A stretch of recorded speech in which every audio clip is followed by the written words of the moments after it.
The one thing that I like about this administration is the fact that they always tell on themselves. Whether it's an accufession, aka an accusation that is really a confession, or whether it's Stephen Miller admitting on live television that this administration thinks that the president has unlimited power. You spoke about these gun violence restraining orders, but the focus is allow due process so no one's rights are trampled, and then collect not only the firearms but any weapons in the possession. Or take the firearms first and then go to court, because that's another system. Because a lot of times, by the time you go to court, it takes so long to go to court to get the due process procedures. I like taking the guns early. We need to see unemployment rise. Unemployment has to jump 40-50%, in my view. We need to see pain in the economy. We need to remind people that they work for the employer, not the other way around. There's been a systematic change where employees feel the employer is extremely lucky to have them, as opposed to the other way around.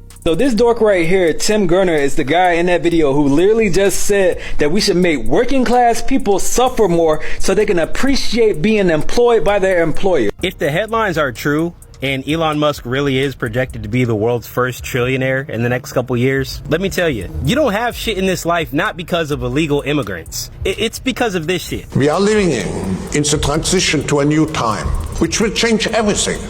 What does it mean for governments? Governments have to be enablers of this change at lightning speed. They have to provide the necessary infrastructure, and they have particularly to cooperate with business, because this transition into this new intelligent age will only be mastered if all stakeholders of global society work together. What we have to expect, according to the research of my organization, is that 50% of jobs will be directly or indirectly affected. And what it looks to me like Trump and Musk are implementing the control grid at high speed. What you have to say is, okay, to do a control grid, we need a digital ID implemented that's very high quality, high precise. Check the box. We need an all digital financial system. Check the box. We need a way of doing interoperable money. Check the box. If you look at what Doge is doing, we need a social credit system. So they've been aggregating this kind of powerful data since the 90s. So I don't think this is all new. If you said to me, I want to build a social credit system that can be used to enforce control against the American people and basically lock them down with both enforcement and social credit, I would go get the Social Security data, the IRS data, and the Treasury payment data, and that's exactly what they did. What are my beautiful black people? Welcome to Black People Politics Network. I'm Mr. Red.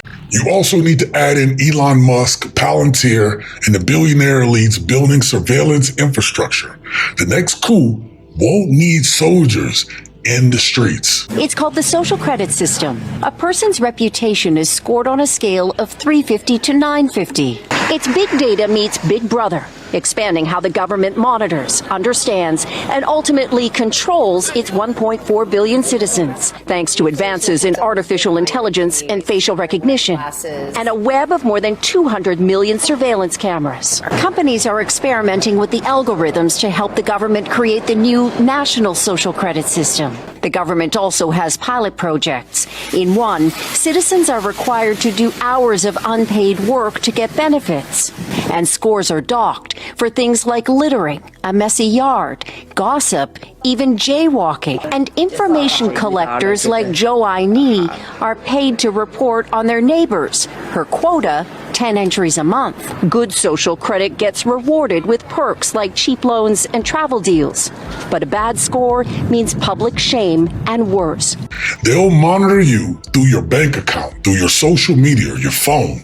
They'll make loyalty the price of participation. You know some of the things that you're reading about in the Bible, about the one world government and the one currency, and you can't buy or sell unless you have the mark?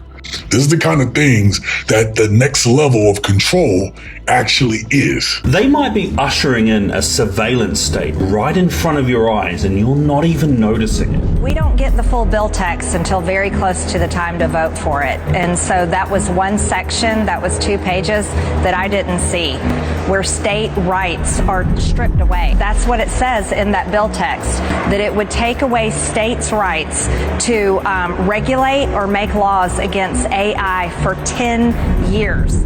They didn't even read it. Hidden within it is a 10-year freeze preventing states from regulating artificial intelligence, particularly AI used for surveillance and facial recognition. They were able to control people through the Bible before, but now, with all this technology, with all this education, with all the things that people have access to, they can no longer control you by lying to you because there's just too much information out there. Now they're going to give you social credits, and if you don't do what they tell you to do, they will deduct credits. You say something you're not supposed to on social media, credits deducted. You run a traffic light, credits deducted. You go ahead and you say something in jest to a good friend, they monitor your phone, credits deducted. And if you don't have enough credits, you don't eat. You don't have a place to stay. You live on the streets. And I even have a clip that shows what this actually looks like. Good morning, citizens. Your overnight account balances have been updated. Time to start a productive day. Final notice, your account balance is below 500. You need 50 credits by the end of the day to avoid automatic eviction. If you have missed work due to illness, you must provide a doctor's note to reclaim your credits.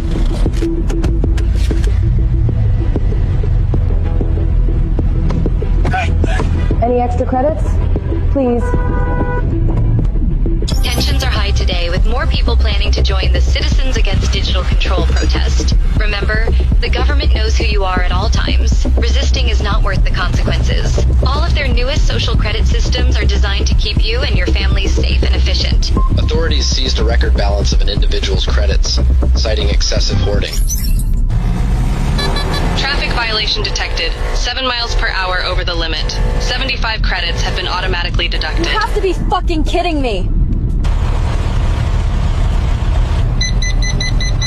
Yep, you got the flu. Your blood work shows a significant iron deficiency. I recommend incorporating more red meat into your diet. Dr. Jones, your taxes were not filed and have been automatically deducted with late fees. Your medical license has been revoked. But they'll call it national security, but it's actual digital slavery dressed up as patriotism. It's control over what you buy, what you say, and how you think. They want to own the system so completely that you can't live outside of it. The final goal is to eradicate humanity as we know it. Once you understand the final destination, it becomes much easier to look back and identify the psychological conditioning, the biological tampering, the cultural grooming, and the educational prepping that we have been subjected to for decades in preparation to making us accept a post-human future. It takes a lot of physical and psychological abuse to get an intelligent species like ours to agree to its own extinction. Most, if not all, that has transcended in the last 60 years was designed to get us closer to accepting such a dystopian reality. Whether you care to accept it or not, we live in a hyper-controlled matrix where our perception of reality is meticulously planned, managed, and executed in order to control and steer us in whichever direction they wish. I could argue in the developed countries, the big winners are countries that have shrinking populations. You know, we always used to think shrinking population is a cause for negative growth. But in my conversations with the leadership of these large developed countries that have xenophobic immigration policies, they don't allow anybody to come in, tricky demographics, these countries will rapidly develop robotics and AI and technology. And if the promise, I didn't say it's going to happen, but if the promise of all that transforms productivity, which most of us think it will, and so the paradigm of negative population growth is going to be changing. And the social problems that one will have in substituting humans for machines is going to be far easier in those countries that have declining populations. Stay here and enslave people for that lunatic. So the 2030 agenda is a United Nations agenda. So there we go. Everybody is part of the United Nations, right? The entire world. And this agenda consists of 17 what they call sustainable development goals. However, if we take a closer look at how they actually want to accomplish all of this, anybody with 2 functioning brain cells realizes that this cannot happen unless there is an active and maybe even forceful redistribution of goods, foods, property, and our rights, which basically comes down to the obliteration of all of our basic liberties and our rights. The people behind this want to establish a one world government, a new world order in which they decide what we eat, when we eat, where we travel, when we travel, who we meet, and what we are allowed to spend our money on. Basically, control over every single aspect of our lives. Okay, so everybody's talking about Donald Trump, J.D. Vance, Peter Thiel, but nobody's talking about Rockbridge. Rockbridge isn't just a campaign, it's not a think tank. It's a private club for billionaires, for tech bros, and old money donors who are building political projects the same way that Silicon Valley is building startups. You pay a buy-in anywhere from $100K to $1 million, and this is per year. And what you're really buying is a seat at the table, where right-wing America gets planned out in real time. So who's behind it? This thing was founded in 2019 by J.D. Vance, the VP. But the brains and the bankroll? Peter Thiel. The Mercer family, the Winklevoss twins, tech libertarians who hate government, hedge fund families who hate taxes, and cultural warriors who hate diversity. So what do they do with all that money? They fund media outlets so conservative talking points drown out everything else in your feed. They build shadow transition teams, literally ready-to-go governments stacked with their people so when the Republicans win, they flood DC with operatives. And they bankroll down ballot races in red states, sheriffs, judges, school boards, because they know that power does not just live in the White House. See, Trump is just the circus act. Rockbridge is the infrastructure. Now, you want to know how it starts? It starts in Portland, it starts in Chicago, it starts in DC. Starts in all of these democratic cities. Trump is deploying ICE and troops there. Not because of crime, because they're democratic strongholds. Notice, the red states have all the crimes, but they're not sending troops there. That's because those people are already in the pockets of Donald Trump. He doesn't need them. He needs the people who will resist. And it's those of us who are actually fucking smart and actually can see what the hell is going on, that there's a con man and they're using him in order to bring about a new government. While the elites drain the United States of the resources so that no one can resist. So when they come with a new currency, you have no choice but to take it. This is your wake-up call. The British government is pushing forward with plans for a national digital ID system. They've called it the Brit card. And if that name doesn't send a chill down your spine, you have not been paying attention. It isn't just about proving who you are online. That all sounds rather lovely. This is about building a centralized, state-controlled digital identity system that could be used, will be used, to link your finances, your medical history, your travel movements, your social media activity, even your social activity in real life, and more. People need to understand that they're manufacturing a Great Depression. They're manufacturing an economic collapse on purpose. It's part of the Dark Enlightenment, the Curtis Yarvin-inspired kind of like neo-reactionary philosophy that Elon Musk is clearly like drunk on via Peter Thiel. I think people need to understand like Musk is the beta, Thiel is the alpha, and Thiel remains behind the shadows, but that's the puppet master. That's the one that created J.D. Vance. We need to talk about Peter Thiel, the tech vampire cosplaying as a patriot, quietly bankrolling the fall of everything that we pretend still works in this country. He dropped $1.25 million on Trump's campaign in 2016. He didn't just support Trump, he helped build the infrastructure, sat on his transition team,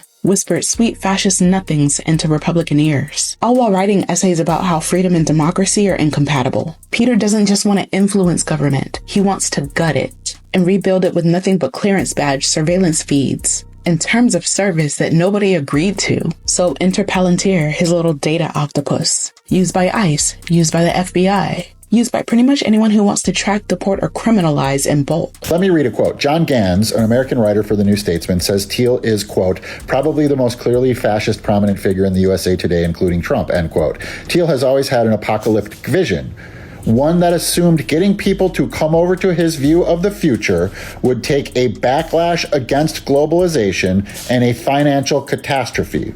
As the global economy began to melt down in 2008, he wrote, quote, the entire human order could unravel in a relentless escalation of famine, disease, war, and death. For the next 8 years, Thiel railed against the Obama administration. By 2015, he grasped that Trump could be the vehicle to bring on the end times he so desired.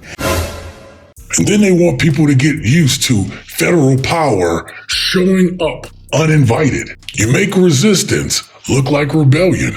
You condition the public to think that soldiers in the streets means safety. When presidents send troops into cities that didn't ask for them, that isn't order. It is occupation. And this has been done in so many playbooks of authoritarians many times over. Every authoritarian regime starts this way. They manufacture chaos and then they step in as they're the only solution. I invite you to watch the movie V for Vendetta and see how they gave away all of their power. It's the exact same way. And that's how democracies die. Not in an explosion, but in a slow, quiet surrender. And Miller's comments about absolute authority isn't rhetoric. This is permission. Permission for Trump to declare himself to be above the law, which we've already known.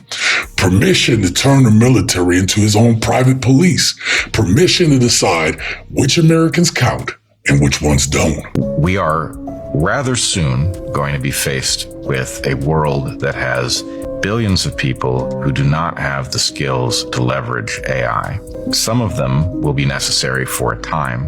This is also not a long-term solution because not only are there not enough of those jobs, but of course we have humanoid robots that once imbued with AI capacity will also be able to take, they'll be able to crawl under your house into the crawl space and fix your plumbing. So what typically happens when you have a massive economic contraction that arises from the fact that a huge number of people are out of work is that the elites start looking at those people and thinking, well, we don't really need them anyway. Stay vigilant, stay engaged, stay revolutionary.